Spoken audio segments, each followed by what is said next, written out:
ጤና ይስጥልን የተወደዳችሁና የተከበራችሁ ተመልካቾች የሰዓቱንና ለጊዜው ያዝንላችሁን ዝርዝር መረጃችን ወደ እናንተ የምናቀርብበት ሰዓት ላይ ደርሰናል። አብራችሁ እንድትቆዩ በአክብሮት እንጋብዛለን። በትንታኔ የምንመለከተውን መረጃ እንሆ ብለናል። ከጅቡቲ የተነሱ 4 ጀልባዎች ተገልብጠው 181 ኢትዮጵያውያን መጥፋታቸው ተሰምቷል። ከጅቡቲ የተነሱ 4 ጀልባዎች ተገልብጠው 181 ኢትዮጵያውያን መጥፋታቸው ነው የተነገረው። የዓለም የስደተኞች ድርጅት እንደገለጸው ጀልባዎቹ ከጅቡቲ ተነስተው ወደ የመን እየተጓዙ ነበር ብሏል። 4ቱ ጀልባዎች ጉዞ የጀመሩትም ሐሙስ ምሽት ላይ ሲሆን በወቅቱ የተነሳው ኃይለኛ ንፋስ ጀልባዎቹን እንደገለበጣቸው አስረድቷል። ከ4ቱ ጀልባዎች 2ቱ የተገለበጡትም ጅቡቲ አቅራቢያ መሆኑን የገለጸው IOM በዚህኛው አደጋ 2 ስደተኞች ሞተው አስክሬናቸው መገኘቱን ያስታወቀው፣ ቀሪዎቹ በጀልባው ላይ ተሳፍረው የነበሩት ስደተኞቹ በሙሉ በህይወት መትረፍ መቻላቸውን የተገለጸው። ሶስተኛው ጀልባ ከጅቡቲ ተነስቶ ጉዞ ከጀመረ በኋላ በደቡባዊ ምዕራብ የመን ታኢዝ ግዛት ክልል ውስጥ ሲደርስ መገልበጡን ያስታወቀው ድርጅቱ በዚህኛው ጀልባ 31 ኢትዮጵያውያንና 2 የመናውያን ጀልባው አሽከርካሪዎች እንደነበሩ አስረድቷል። አራተኛው ጀልባም የተገለበጠው በዚሁ አካባቢ ሲሆን 150 ኢትዮጵያውያንና 4 የመናውያን የጀልባውን አሽከርካሪዎች አሳፍሮ እንደነበር ጨምሮ ገልጿል። በመሆኑም በሶስተኛውና አራተኛው ጀልባ ተሳፍረው የነበሩት 181 ኢትዮጵያውያንና 5 የመናውያን የጀልባ አሽከርካሪዎችን ጨምሮ እስካሁን እንዳልተገኙ ነው የጠቀሰው። እነዚህ የጠፉትን ሰዎች ፍለጋው እየተከናወነ ሲሆን አንደኛው የመናዊ መገኘቱንም አስረድቷል። በመግለጫው የአፍሪካ ቀንድ አካባቢ አገራት ዜጎች ወደ መካከለኛው ምስራቅ ለሚያደርጉት ፍልሰትም ዋነኛ መተላለፊያቸው የመን ስትሆን በጅቡቲ በኩል በሚደረገው በዚህ ጉዞ በየዓመቱ በመቶ ሺህ የሚቆጠሩ ስደተኞች ሙከራ እንደሚያደርጉም ይገመታል።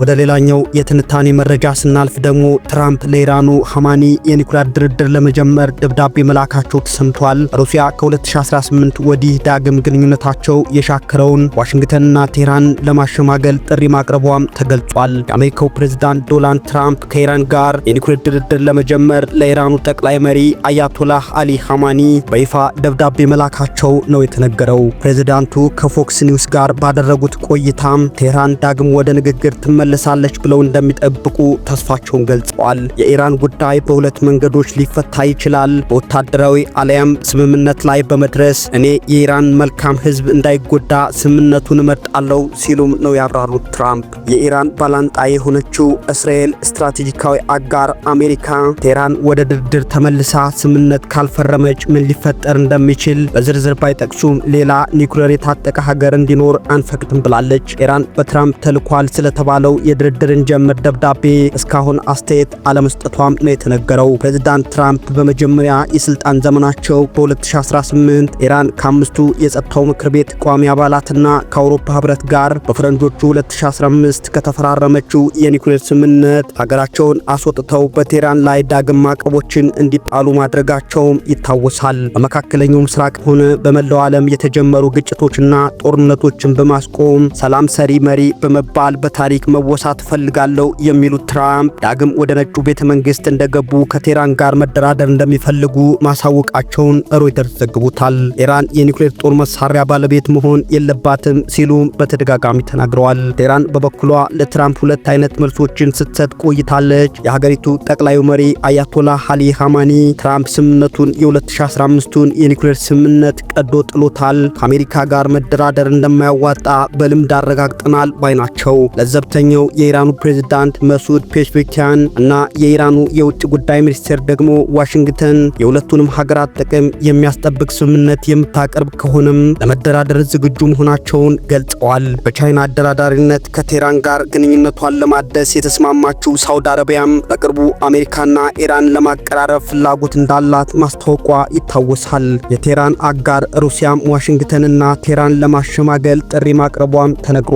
የሩሲያው ምክትል የውጭ ጉዳይ ሚኒስትር ሰርጌይ ራብኮቭ ከኢራን አምባሳደር ካዝም ጃለኒ ጋር ሲመክሩ ክሬምሊን ኒኩሌር የሚያነታረካቸውን ሀገራት ለማስማማት ቁርጠኛ መሆኗን መናገራቸውን የሩሲያ የውጭ ጉዳይ ሚኒስቴር መስሪያ ቤት አስታውቋል። ወዲህ ደግሞ ሩሲያ ከዩክሬን ጋር የምታደርገው ጦርነት አሁንም አለማባራቱ እየተነገረ ይገኛል። ሩሲያ 2025 ከገባ ወዲህ በዩክሬን ላይ ከባድ የተባለውን ጥቃት መፈጸሟም ተነግሯል።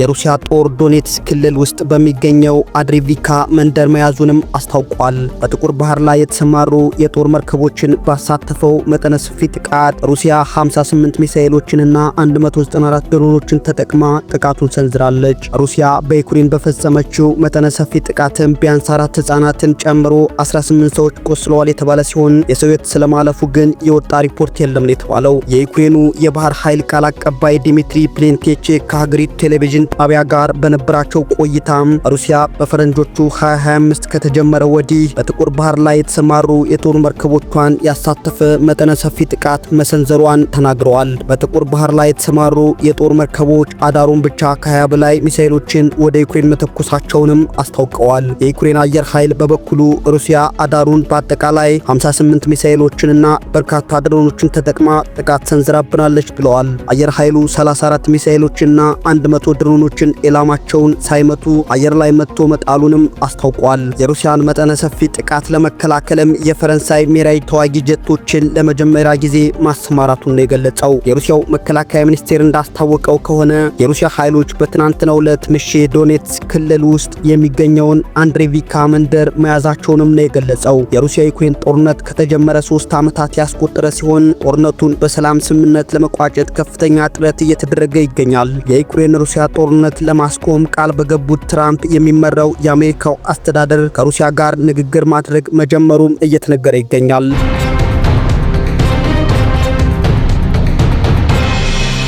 ወዲህ ደግሞ የዓለማችንን 25 በመቶ ጥቅል ምርት በሚይዘው አውሮፓ ሃንጋሪን ጨምሮ 14 ሀገራት የባህር በር አልባ ናቸው። አንዳንድ የአፍሪካ ሀገራት ፖለቲካዊ መገፋትና መሪዎች በጊዜው ዓለም አቀፋዊ መርሆችን ተጠቅመው ወደ መንግስታቱ ድርጅት መድረክ የይገባኛል ጥቅሙን ባለመውሰዳቸውና በሌሎች ምክንያቶች ወደብ አልባ ይሆኑ ዘንድ ተፈርዶባቸዋል ከሚለው ሐሳብ ጋር በግልጽ ተመሳሳይነት ያለው ጉዳይ ሆኖ ዘልቆ ነበር የሃንጋሪ ፖለቲካና የንግድ ጉዳይ። ሃንጋሪ ከአንደኛው የዓለም ጦርነት በኋላ ለረጅም ጊዜ ስትጠብቅ የነበረውን የሃንጋሪ የወደብና የባህር በር የማግኘት እድልንም ያረጋገጠው በትሪስቲ ወደብ የግንባታ ምዕራፍ ውስጥ መገባቱ ቀጠናውንና የዓለምን የንግድ ቅርጽ በአዲስ መንገድ የሚቃኝ በሚል ፕሮጀክቱ ተሞካሽቶለታል። በጣሊያንና በሃንጋሪ ፖለቲከኞች ለዓመታት የተደረገው የንግድና የጂኦፖለቲካዊ አካሄዶች ምክክር ፍሬ አፈራ ከሚለው ባሻገር በእርግጥም በንግግር በሚያምኑ ስልጥኑ አውሮፓዊ የሚጠበቅ ነው እንዲሉ ያደርገዋል።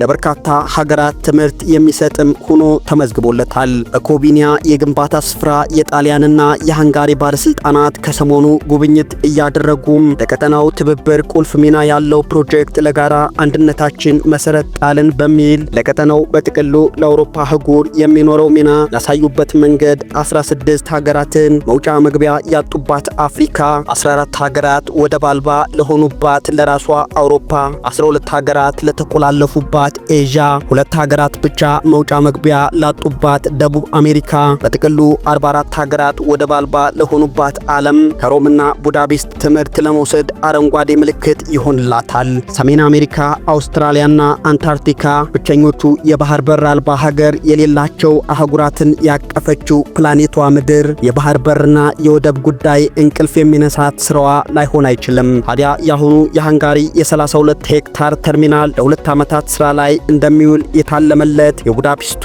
የ2018 የሃንጋሪ ቀጥታ የባህር በር የማግኘት ኢኒሼቲቭ መሬት ላይ እንዲያርፍ ያደረገ ሆኗል። ሃንጋሪ የባህር በር አግኝታ ንግዷን በባህር ላይ ለማሳለጥ በርካታ ስራዎችን ከመስራቷን ባሻገር ከቡዳፔስት ወደ ትሪስቲ ማለትም በጣሊያኗ ኤሌክትሪክ ባህር ዳርቻ በጎረቤቷም ስሎቬኒያ ጭምር ከ550 ኪሎ ሜትሮች በላይ የንግድ ጭነትን ጉዞን የሚጠይቅ ያደርገዋል። የሃንጋሪ የወደብ ፕሮጀክት በ2028 ሊጠናቀቅ እንደሚችል እቅድ ተቀምጦለታል። ፕሮጀክቱ እስከሚጠናቀቅም የተለያዩ አለመግባባቶች ሊፈጠሩ ይችሉ ይሆን የሚለው ጥያቄ ዛሬውንም ሊያስነሳ ቢችልም ነገሮች ግን አሁን ላይ በበጎ እየታዩ ይገኛሉ።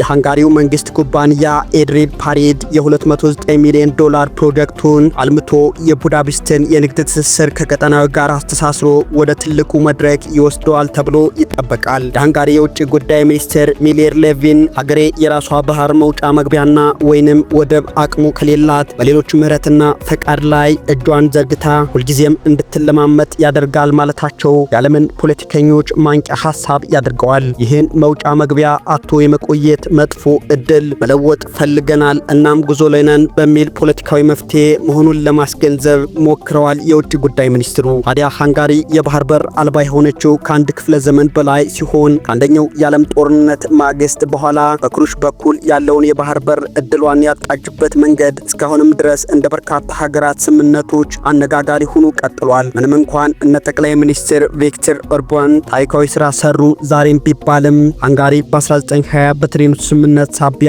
አዲስ ድንበር ሲመሰረትላት ሀገሪቱ 71 በመቶ ግዛቷን አጣች። 66 በመቶ ከጦርነቱ በፊት የነበራትን ህዝቧን እንዲሁም ለማጣት ተገደደች። በርካታ ሀብቷንና ብቸኛዋን ወደቧን ፌሜንን አጣች በሚል በርካቶች ስጋታቸውን ከፖለቲካውና ከንግዱ አንጻር ሲገልጹ ቆይተዋል። ለዚህም ነው ያለ ባህር በር ነገ ህይወትን የመቀጠሉ ነገር እንጃ በሚል አቋም የሃንጋሪው ጠቅላይ ሚኒስትር ቪክተር ኦርባን እድሉን ለማግኘት ያልፈነቀሉት ድንጋይ የላቸውም ሲባል የሰነበተው። ቡዳፔስት እድገቷን ለማፋጠንም ሆነ ቀጣናዊ ተገዳዳሪ ሆኖ ብቅ ለማለት የባህር በር ለማግኘት በርካታ ስራዎችን እንደሰራችም ይታወቃል። አማራጩ አንድ ብቻ አይደለም በሚልም አሁኑ ከጣሊያኑ ስምምነት ቀደም ባሉት ጊዜያትም በጥቁር ባህር በኩል ለመገናኘት ከቡልጋሪያ ጋር የትራንስፖርት መተላለፊያ ለማግኘት እንዲሁ ስምምነት ማድረሷም የሚታወስ ነው። ሃንጋሪ ለዛውም በማዕከላዊ አውሮፓ መውጫ መግቢያ በሯ የተዘጋ ከሩሲያ ጋር በጠላትነት ከተፈራረጁት ዩክሬን ጋር ድንበር የምትጋራ ከመሆኑም ባሻገር ከፑቲን ጋር አብረው እየሰሩ ነው ከሚባሉት ስሎቫኪያ ጋርም ድንበር የምትጋራ በመሆኗ ቡዳፔስት ከሰሞኑ ከአንደኛው የዓለም ጦርነት በኋላ ለመጀመሪያ ጊዜ ባህር በር የምታገኝበትን እድል ማስፋቷ ነገሮችን መልካም አድርጎላታል።